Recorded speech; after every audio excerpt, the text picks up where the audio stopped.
Okay, so we're going to talk again about the matchup zone principles.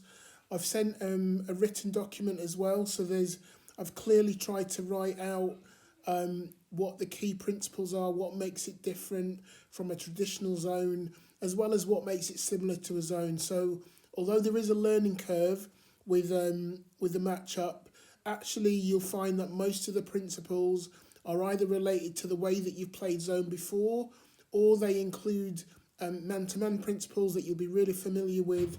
So actually the learning curve isn't that steep once we understand the main rules of what we're going to do when the offense tries to break us down.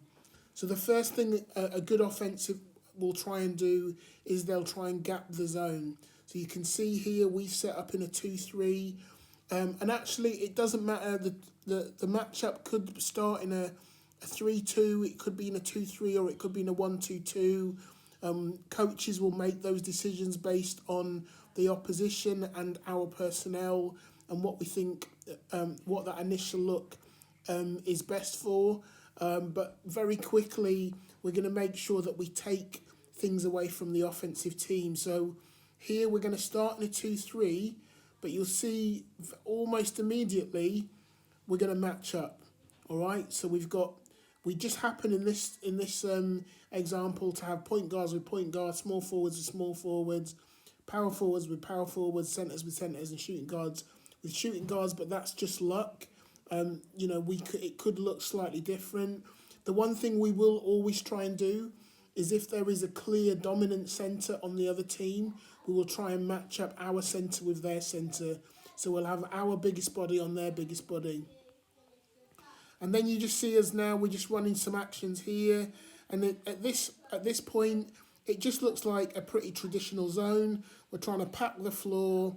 We're trying to still play split line defence. So when the ball goes to any one side, and I'm just going to go back there just a little bit because I just want to make the point that the players at the back of the zone, okay, so our front court players, they can see all of the court. They can see more of the court than any other player, and therefore they've got to be the mouthpiece of the team. They've got to be talking, they've got to be directing traffic, they've got to be really loud and vocal, and having players like Jen and Ruth kind of back there, we're going to be in really good shape for lots of great communication.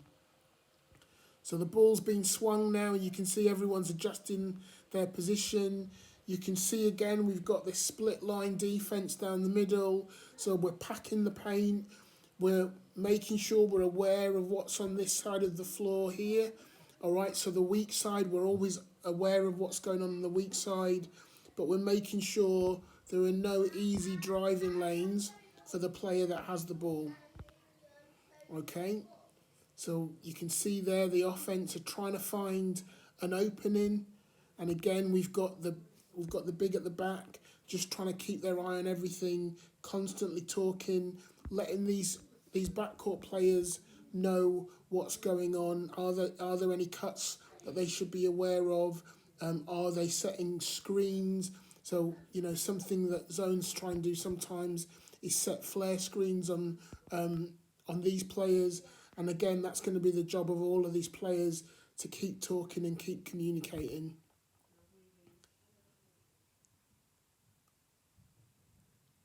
So now we're going to look at a little bit of X action. Okay, but before we do that, again, just be aware I've slipped up here because this player, I'm sure you noticed the deliberate mistake, should have dropped into the middle by now and should be covering this. So again, we've got that kind of split line help. But what we want to make sure that we're doing, you'll notice when we play zone, a lot of the time we end up in this 2-3 fronted action. So in essence, it doesn't really matter whether you play 2-3, 1-3-1, because you're often going to end up in a very similar kind of shape. So we're going to look now, we're going to look at another action here. Okay, we're almost there. We're going to look at another action, which is this strong side action. So whenever we get this strong side action, what the offense is trying to do, they're trying to fill a gap that we didn't have a player. They're going to put a player in this corner, and we could get caught out, and we could try and have this point forward switch out to there, and that's a perfectly reasonable way to solve that problem. But we're going to do something different that a lot of teams won't be expecting. We're going to run a player through and cover that player straight away, so we're matched up. And just as you look there, again, we've got 2 at the front and we've got 3 at the back. And again, this player actually should be dropped in here in the middle. That's just my mistake with the animation. Oh, they are going there. They're just a little bit late. Okay, and now they're reading a different action. So we've got an X cut again, and we've got our weak side help player just surveying the floor, making sure that there are no layups or lobs to be made over the top. So we're strong here, ball side, and we're strong at the weak side. So now we've got a skip. So that's, again, another way that offenses try and beat our zone. They try and get lots of good, quick ball movement. They've got an X action here, so that's leading to a kind of overload. And then you can see at this side here, we're just going to watch the action of these 2 players now, because at the moment we're matched up.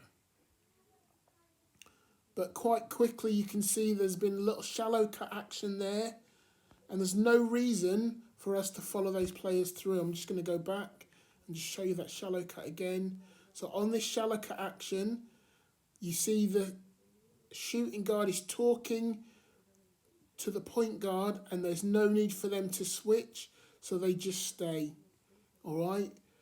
But the offense, they're not done yet. They're going to run another player into a space where there isn't a defender, so we're going to cover that action. We anticipated that maybe a little bit early, but we're going to force a contested perimeter shot. And the really important bit here is that we've got 5 players boxing out 5 players. So you can see every single player is covered. This player would go and meet that player. So they would meet them just outside the lane. They don't need to go all the way out here, because then they're going to get beaten on a backdoor cut. But they're going to meet that player just outside the lane, and they're going to box out. So we've got 5 players boxing out 5 players.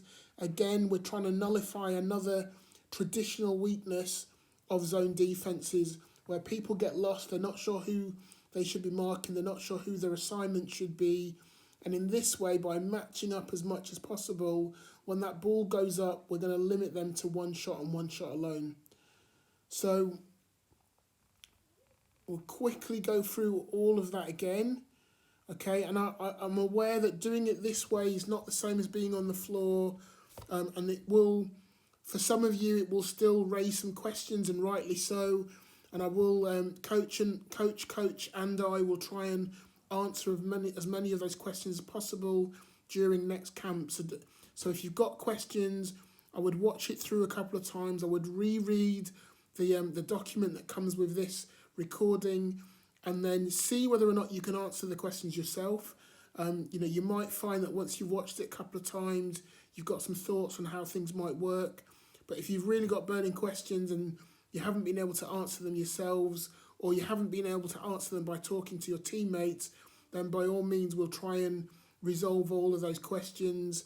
What I would say is, I think I write it in the document, whatever defense we play, great offense always trumps great defense. So we're not going to answer every question. We're not going to cover every single possible scenario that the offense could put in front. That's the job of the other team, is to consistently create mismatches and challenges and spacing and timing issues for us to play. And we're going to try, again, we're going to try and play chess, not checkers. We're going to try and maneuver ourselves. So we can't have absolutes in every scenario.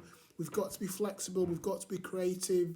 We've got to be ready to make creative decisions on the fly in order to be better than the opposition. So watch this a couple of times, and I'm pretty sure that you will start to answer some of the questions yourself. So first principle is match up whenever we can. try and crowd the floor, so there are no easy penetrating lanes. Okay, back of the defense, you've got to be the mouthpiece of the team because you can see more of the floor than anybody else. And as the team starts to work out solutions other than just reversing the ball, that's when we have to be even more savvy. So here we've got our first X-cut action, I believe. Have we got it? Is it coming? Here we go. We'll just fast forward that a little bit. Got our first oh no, we've got our first cut to the corner action, which we're going to follow. Okay, we're going to have the small forward drop to the split line. Then we've got an X cut high. We covered that.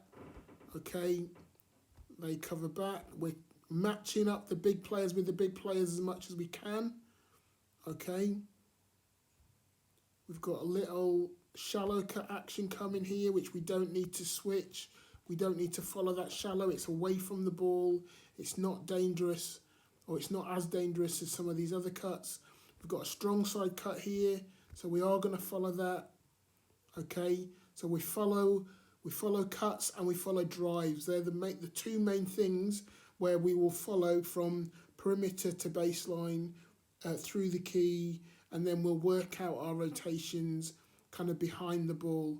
So if you think that these guys are on the ball side, these guys are behind the ball, and therefore that's where we'll work out our rotations. All right, hope that's useful. Start watching, writing down your questions, working out answers for yourselves, and I look forward to seeing you guys at May Camp.